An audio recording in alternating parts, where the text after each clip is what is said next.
Halo semuanya, kembali lagi bersama saya Hanifa Febiana. Pada video kali ini saya akan menjelaskan mengenai manajemen anggaran, mulai dari pengertian, tujuan, jenis, manfaat, hingga cara menggunakannya dalam ODU. Langsung saja simak videonya ya. Pertama-tama di sini ada pengertian dari manajemen anggaran.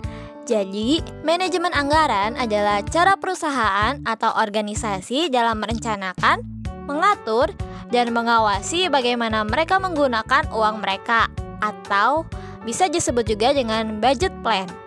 Dalam praktik ini, manajemen anggaran dapat membantu organisasi untuk mengontrol keuangan mereka, menghindari pemborosan, dan mencapai tujuan mereka dengan cara yang efisien. Selanjutnya ada tujuan dari manajemen anggaran.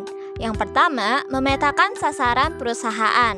Tujuan paling mendasar dari penyusunan anggaran dan manajemennya yaitu agar bisa mendapatkan gambaran sasaran perusahaan dengan jelas. Yang kedua, mengkomunikasikan rencana anggaran. Pada saat penyusunan anggaran dilaksanakan, diharapkan pihak-pihak yang berkaitan dengan pelaksanaan bisa mengerti kondisi keuangan nantinya. Dengan ini, pihak terkait bisa melakukan perencanaan lagi atas aktivitas nantinya supaya bisa terlaksana. Yang ketiga, penyediaan rencana terperinci. Adanya manajemen anggaran bisa menyediakan rencana keuangan secara terperinci, sehingga pengeluaran lebih terarah dan penyerapan dana menjadi efisien. Yang keempat, mengkoordinasi metode.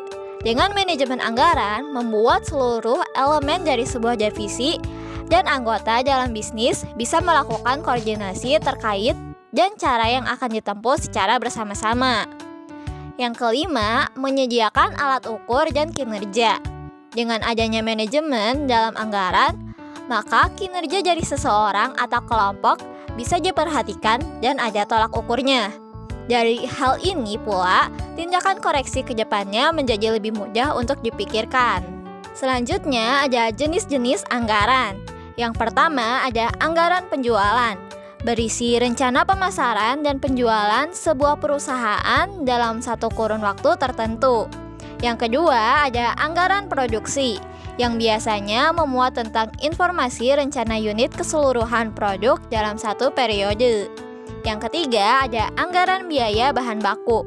Anggaran jenis ini terdapat rencana pembelian bahan baku yang diperlukan selama proses produksi nantinya. Ketika anggaran ini sudah disusun, perusahaan bisa memproyeksikan anggaran kas dan juga laba rugi nantinya. Yang keempat, ada anggaran biaya tenaga kerja langsung, yang berisi taksiran dari biaya tenaga kerja yang harus dibayarkan dalam suatu periode anggaran. Pada umumnya, perhitungan dalam anggaran tenaga kerja ini diwujudkan dalam perhitungan upah per unit ataupun upah per jam. Yang kelima ada anggaran overhead pabrik. Anggaran ini biasanya digunakan dalam perusahaan manufaktur dalam penyusunan kas dan laba rugi dari anggaran perusahaan. Yang keenam ada anggaran program. Jenis anggaran yang satu ini biasanya mencakup berbagai anggaran operasi dari perusahaan berkaitan dengan program-program yang akan dijalankan. Yang ketujuh, ada anggaran pertanggungjawaban. Anggaran ini berpusat pada tanggung jawab setiap bagian dari sebuah perusahaan. Dan yang terakhir, kedelapan ada anggaran kas. Anggaran ini berkaitan dengan penggunaan ataupun juga sumber dari kas yang dimiliki perusahaan dalam periode tertentu. Selanjutnya ada manfaat dari manajemen anggaran, yaitu yang pertama menciptakan koordinasi rencana anggaran atau budget plan yang efektif. Yang kedua, memberikan gambaran mengenai tujuan utama perusahaan. Yang ketiga, membuat arus kas pengeluaran dan pemasukan dana perusahaan menjadi lebih terstruktur. Yang keempat, membuat perencanaan budgeting menjadi lebih tepat sasaran. Dan yang kelima, sebagai alat ukur agar dapat mengevaluasi kinerja tim. Langsung saja, di sini saya akan menunjukkan cara menggunakan manajemen anggaran dalam ODU. Yang pertama, seperti biasa kita masuk ke modul accounting.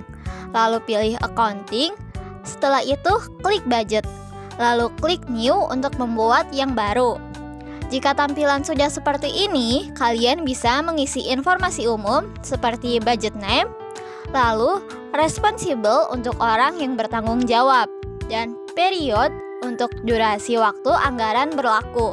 Setelah itu, kalian dapat mengisi budgetary position dengan kategori akun yang akan dilacak.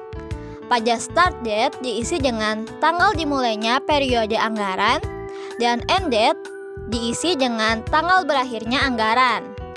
Pada currency dapat diisi dengan mata uang yang akan digunakan. Lalu pada planned amount diisi dengan jumlah nominal anggaran yang direncanakan. Pada practical amount diisi dengan jumlah aktual yang dikeluarkan atau diterima. Lalu pada theoretical amount diisi dengan jumlah teoritis berdasarkan waktu yang berlaku. Setelah itu, kalian dapat klik save untuk menyimpan. Sampai di sini saja penjelasan mengenai manajemen anggaran dan cara menggunakannya dalam Odoo yang dapat saya sampaikan. Terima kasih banyak yang sudah menonton hingga akhir. Sampai jumpa lagi di video berikutnya.